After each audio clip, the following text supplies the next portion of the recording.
All right, everyone, we are streaming in Facebook.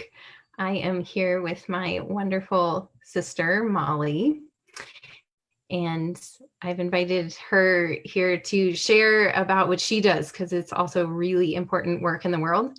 So, welcome, Molly. Thank you very much. I'm pleased to be here. So glad to have you. So, yes, we are identical twins. There's a story behind that. We didn't know we were identical until we were 38. We thought we were fraternal. So, as you can see in this interview, we look a lot alike, but not exactly alike. So, you can understand why there was some confusion there. So, little intro for Molly. Molly is a postpartum doula, new parent guide, private chef, and mother who believes that postpartum education and support are key to shifting many societal ills.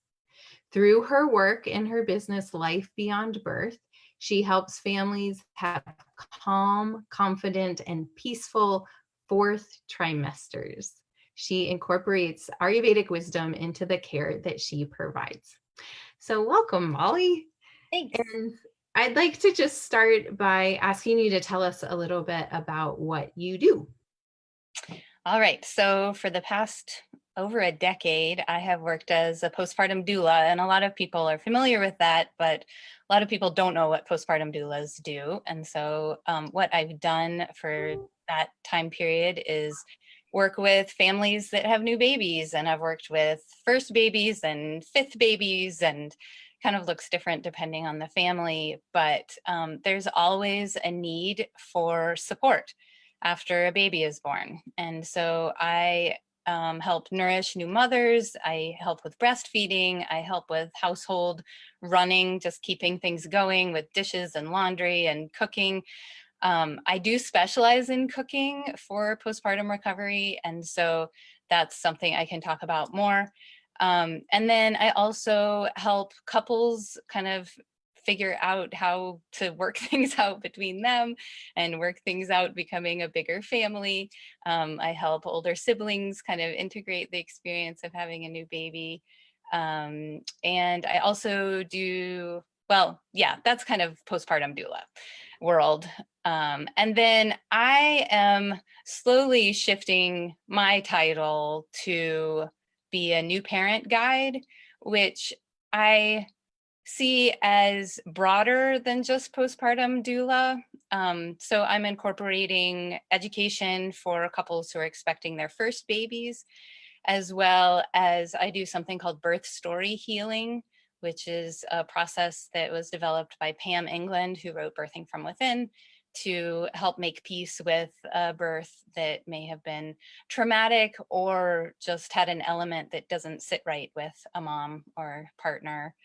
And so yeah, and then I've added other courses and downloads and just trying to kind of offer support in from every angle to help out with the fourth trimester, which is the first 3 months following birth. Yeah. Will you share a little bit about how you got into this work? Why did it appeal to you? Sure. So when I had my first child in 2007, I was teaching anthropology at the college level at University of North Carolina at Asheville. And I myself was reading a lot of sort of anthropological texts and information about pregnancy, birth, and parenting in other cultures. And that was really interesting to me. And then I ended up teaching a course after he was born called Cultures of Child Rearing. And I was just really interested in kind of early parenting for a long time.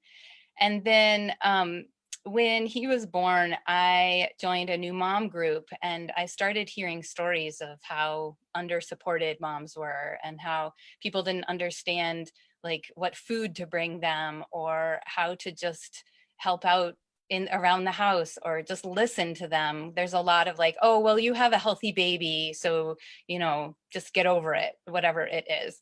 And so I felt like I wanted to do something to help people like myself. And there are a lot of jobs out there for for helping families with babies who have like developmental disabilities or some sort of delays. But I was just like, no, just regular people need support, like just run of the mill people like myself. And so I searched around and I found out about postpartum doulas, and they were pretty uncommon at that point. So I trained in 2009, and yeah, just gradually got out of teaching anthropology and into supporting new families. Awesome. Yeah. So, can you talk about and share with us about the importance of just celebrating that rite of passage into motherhood and its Sure. Yeah. And loss? actually, one thing I'd like to add to that last question, how I got into this, is that I was very well supported after my son's birth in 2007 by you and by our mom and by our community that we grew up in. And there were tons of people bringing us food and coming over and holding him and helping out around the house. And so I had a taste of what that could be. And I think that also inspired me to become a postpartum doula. Yeah, you wanted other people to experience that. Yeah, because I saw so many other moms struggling. Yeah. And it's enough of a struggle even when you do have support. So Mhm. so yeah, that was good to have a taste of what that could be like. Yeah. So yeah, so in terms of the rite of passage to parenthood, I think this is for partners as well as mamas, but I think for mamas, there's something particularly wonderful about connecting with a circle of women who is close to you and understands you and wants to support you in your parenting and birth and pregnancy choices. And so I highly recommend doing like a blessing of some sort before birth. It's just a way of feeling really connected to a community and getting psyched up for birth and for having a baby to take care of, and knowing that you're well supported. And so I think doing anything you can do that's some sort of a ritual and honoring amongst your community, and being seen as going through a transition. You know, we can go through these transitions in our lives, but if we're not witnessed by our communities, there's a piece missing. And so if we have some sort of a blessing, and then move into that experience with that community, it's just tremendously supportive. And so I actually have come up with I have a download on my website that's for a mama blessing. But I just put up yesterday one that's for a virtual mama blessing, because a lot of these gatherings aren't happening anymore because of COVID. And so I think it's tremendously important that we still continue to do these things, and it's totally possible over Zoom or Google Hangouts or whatever you choose. And so yeah, check those out. Great. Yeah. So really honoring the rite of passage that once this baby is born, life isn't the same. Yeah, and we have such a cultural dialogue or mantras about bouncing back, getting your body back, getting your life back. And I just don't subscribe to any of that. Like you are inherently changed when you become a mother, and your body is different, your life is different, and it's just an exercise in frustration trying to get everything back to the way it used to be, Yeah. because nothing is the same. Yeah. Not going backwards. We need to go forward. So Right. what is this new identity, new relationship with yourself in Yeah. addition to your relationship with the baby Right. and partners and other children and everything Totally. changes. And there's grief there, Mhm. there's letting go. And it's not all happiness and joy and rainbows. It's a mixture. There's a shadow side as well. And so to recognize that and embrace it and say, oh yes, here I am grieving my former self that doesn't exist anymore, and opening to this new self that is blossoming through this process. Yeah. Yeah. It makes me think of the Joseph Campbell quote of we must die to who we've been to be born to who we're becoming.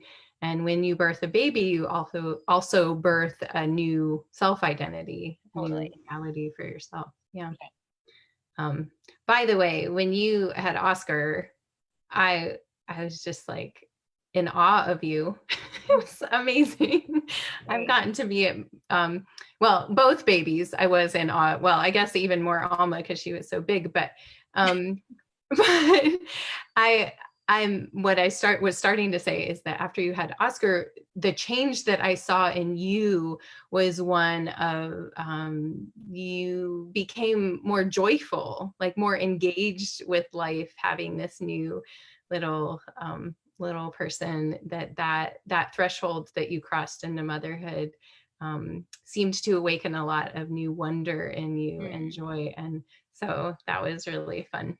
Oh, thanks for that reflection. Yeah, I think it can be really wonderful to kind of explore the world anew with Hmm. a person that's getting to know the world for the first Yeah, time. yeah. So what do you wish people knew about the fourth trimester, that time right Oh, after so birth? many things. So this is where I am growing right now is I have created a course that's a 9-week course for couples that are expecting their first baby. And it's to fill their toolbox so that when they get to the fourth trimester, they're not totally unprepared.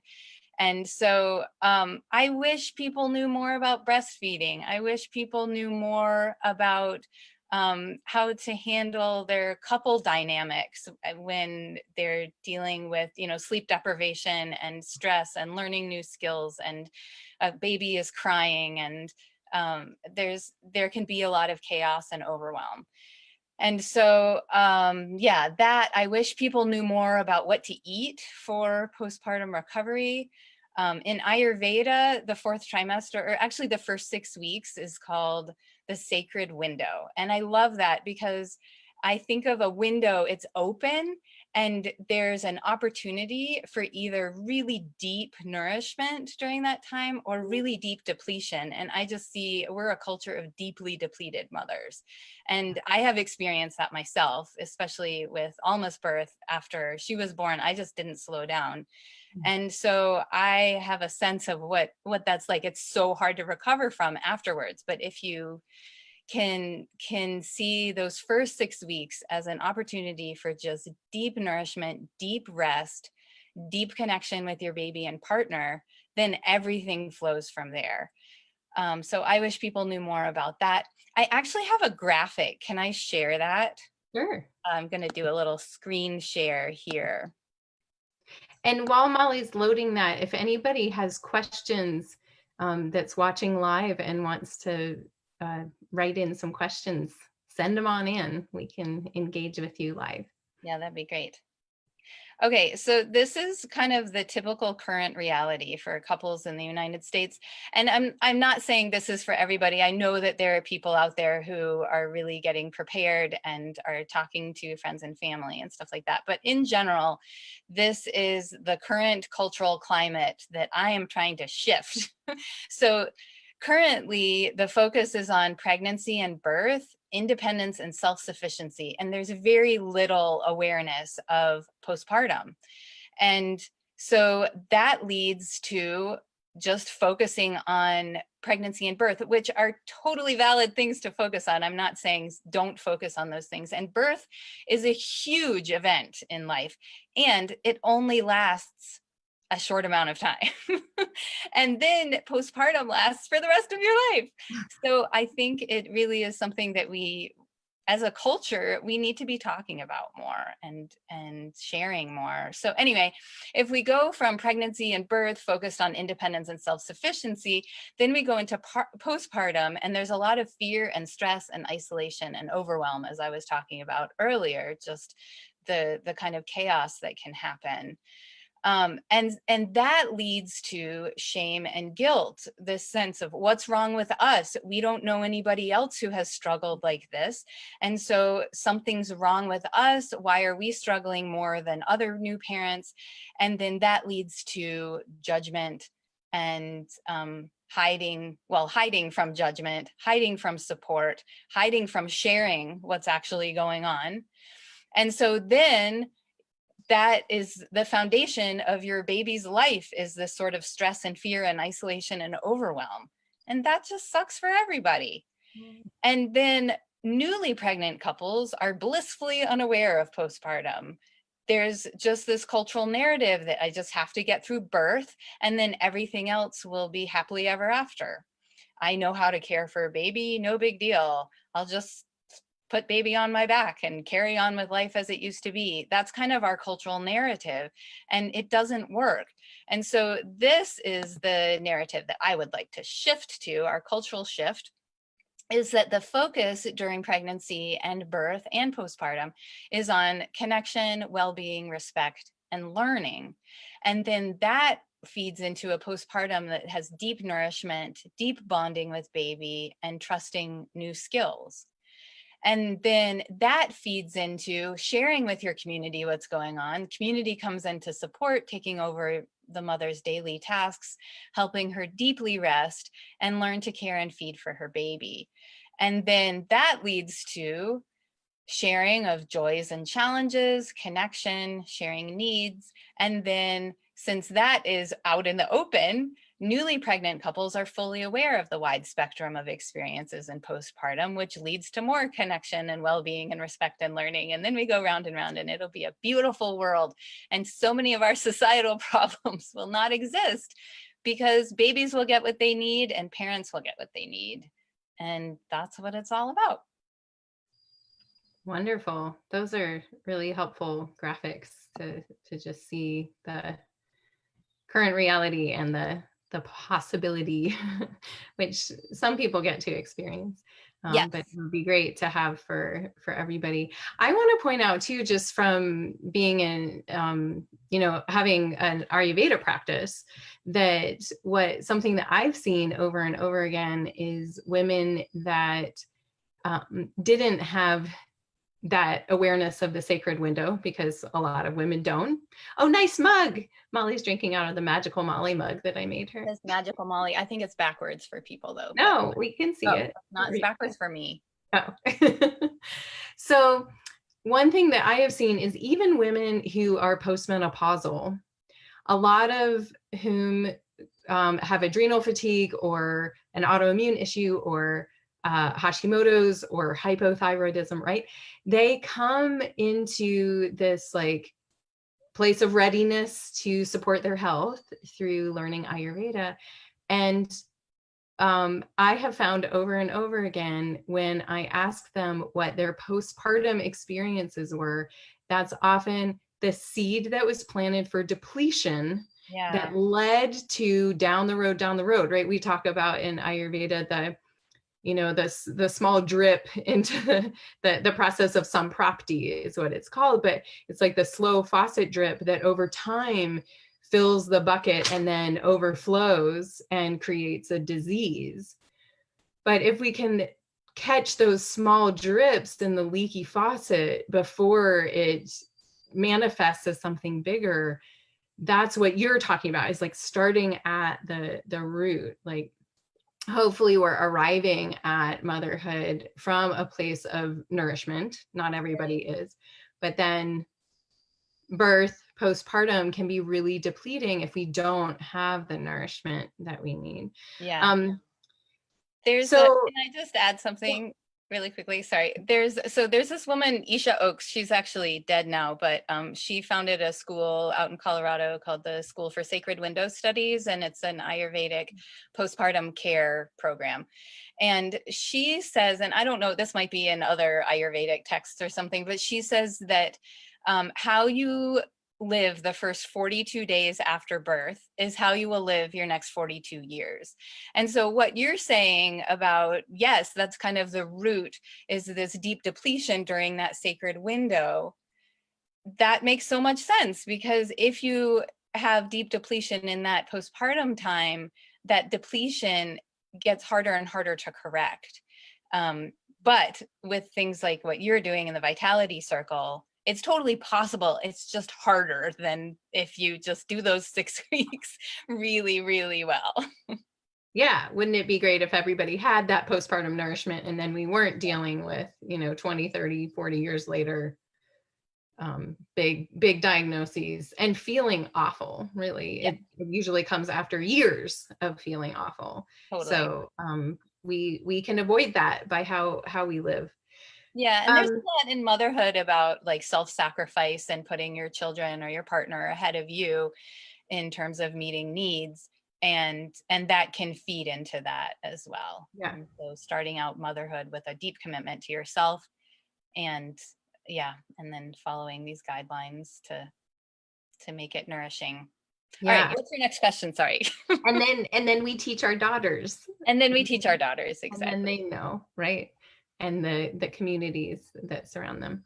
So I'm going to change our order of questions a little bit, just because we've already ventured into talking about Ayurveda, and just have you share a little bit more about how you incorporate Ayurveda into what you offer.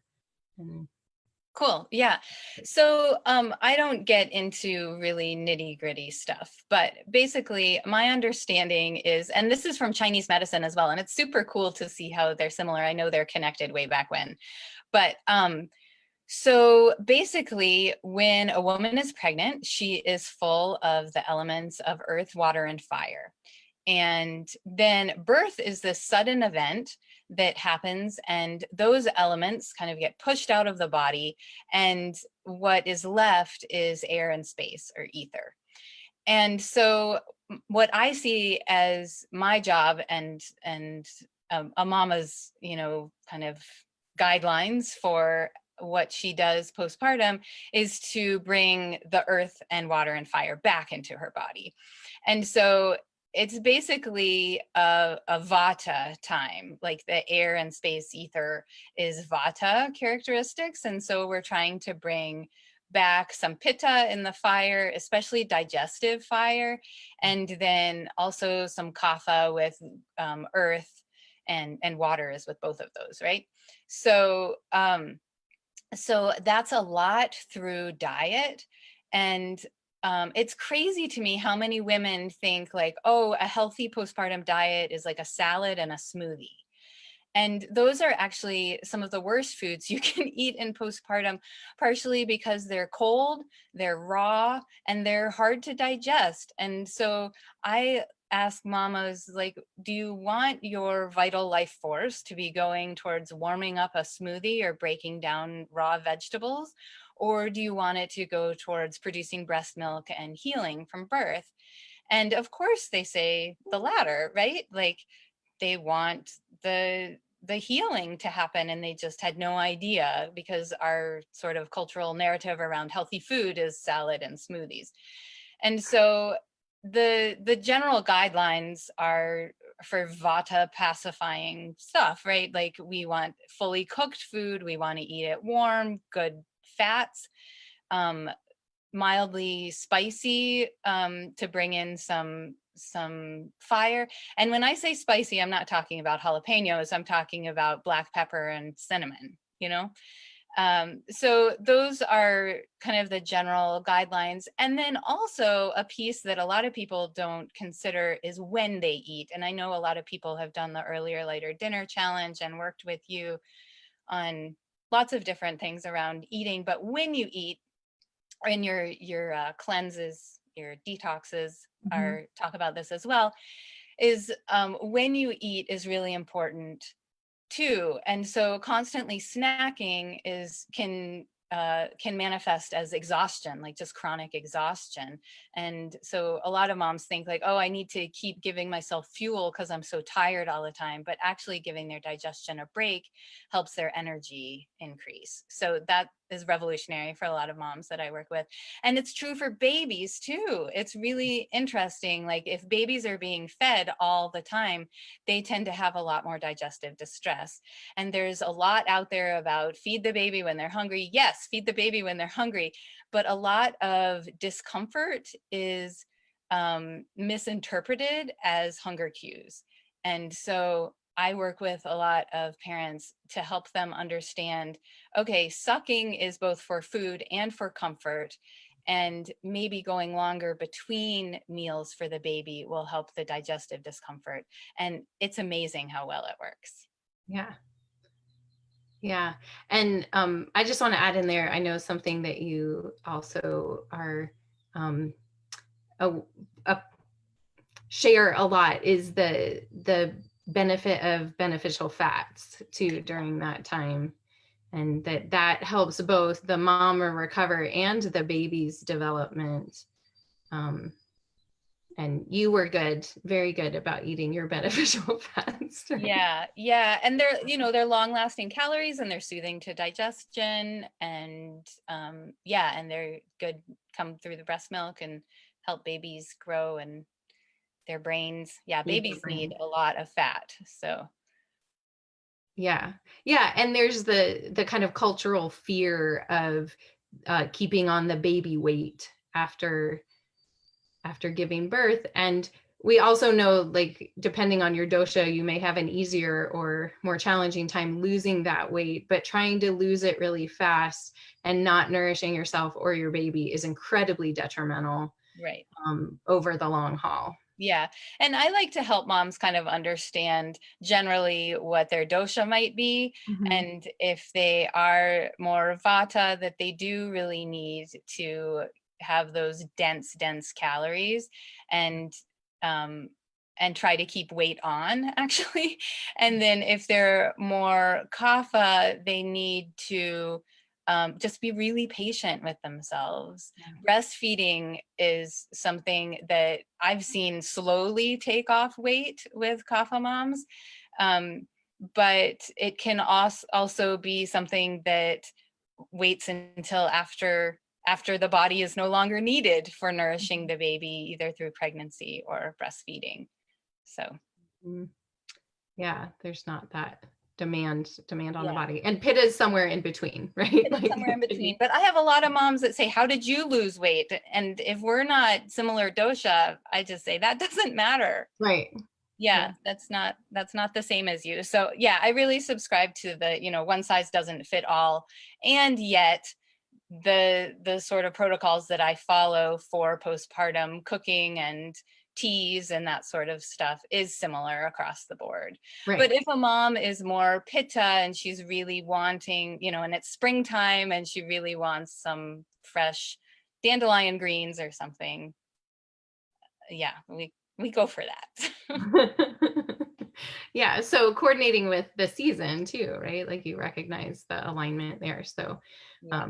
yeah, so that's such a gift to all the families that you work with, is that you have that awareness to bring to them too. And so why is postpartum care especially key at this point in time, like with COVID going on, our whole world being really uncertain, and adding on to that, like what can we all do if we're not having babies right now, if we're just friends or family or grandparents, what can we do? And Betsy just said, as a grandmother, I find this wonderfully enlightening. So Oh, lovely.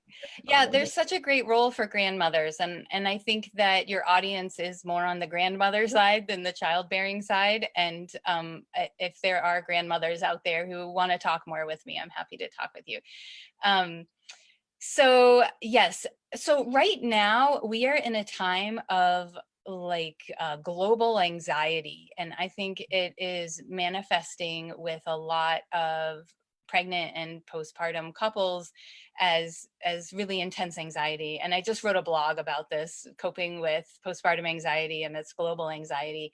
And so I think that's kind of the overarching picture.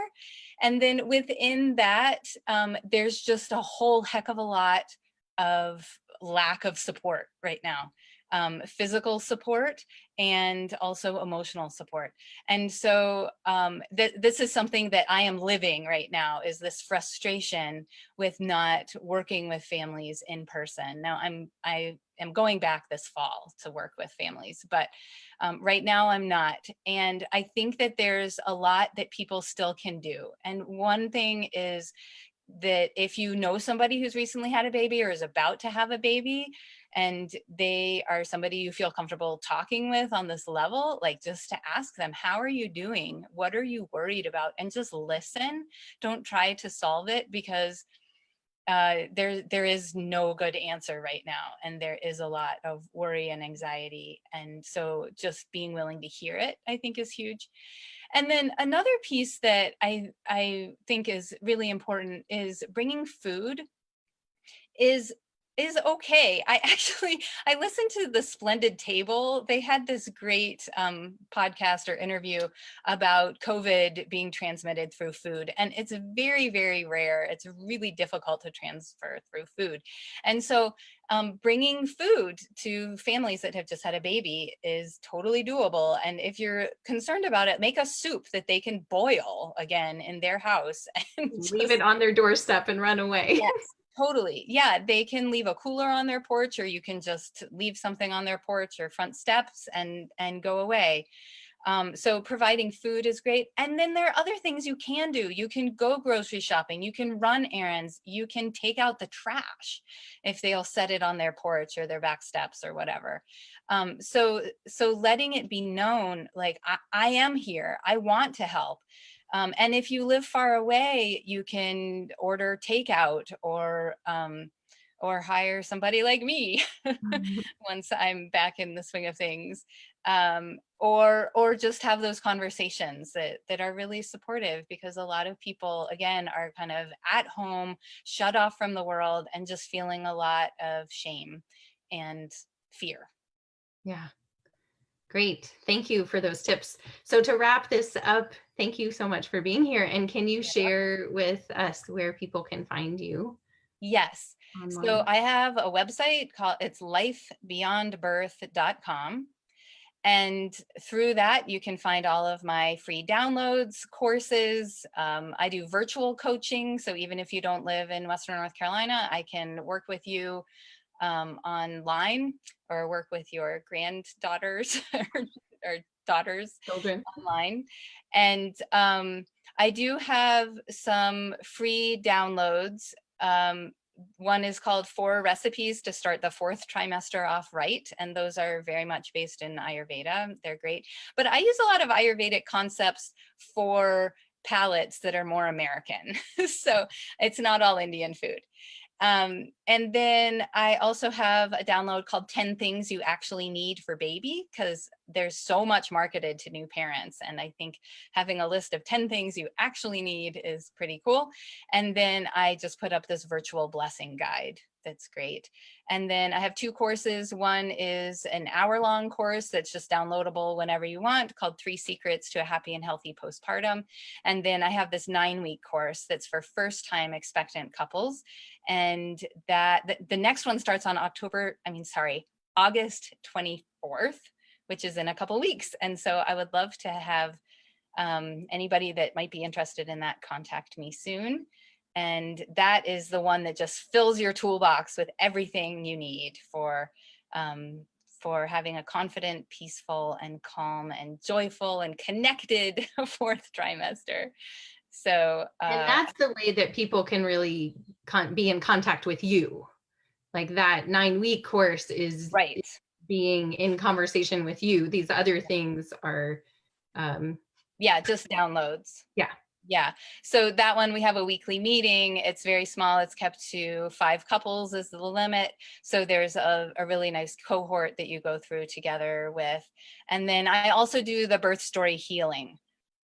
So that kind of rounds it out for me. Yeah. And I'm working on creating a baby blessing that is something to do once at the end of the 4th trimester, once the baby is 3 months old. So Awesome. I'll put out a guide for that soon. That's just another sort of community witnessing that rite of passage into real parenthood. Yeah. And I just want to add on a couple things. One is that it's really awesome. The course is really awesome because it's mama and daddy together, or if it's the same sex couple, whatever, it's the couple is going through this course together. So it's not just that one partner has the tools, it's that both do. And I think that is fabulous.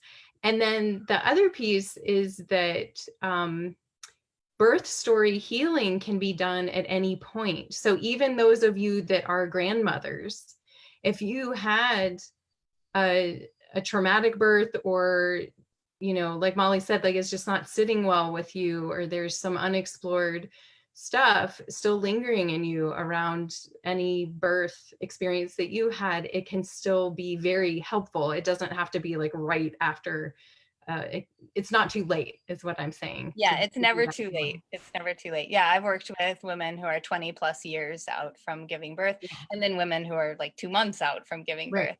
So it's a wide spectrum. Yes. And back to the course and the feedback that I've gotten from couples who have gone through the course is that it immensely helped their connection and their bond, so that when the baby was born, they were totally on the same page and had kind of worked through their stuff that they needed to talk about amongst themselves.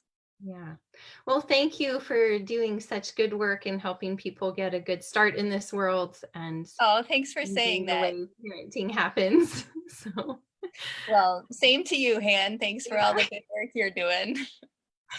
Well, thanks. Yeah. May we all be nourished and supported in our lives. Yeah. All right, everyone. Thanks for joining today. And we'll post Molly's website below this video, and feel free to be in touch with her about all her offerings. Thanks for being here, everyone. And thanks, Molly, for joining us today. Thank you. Bye-bye. Bye.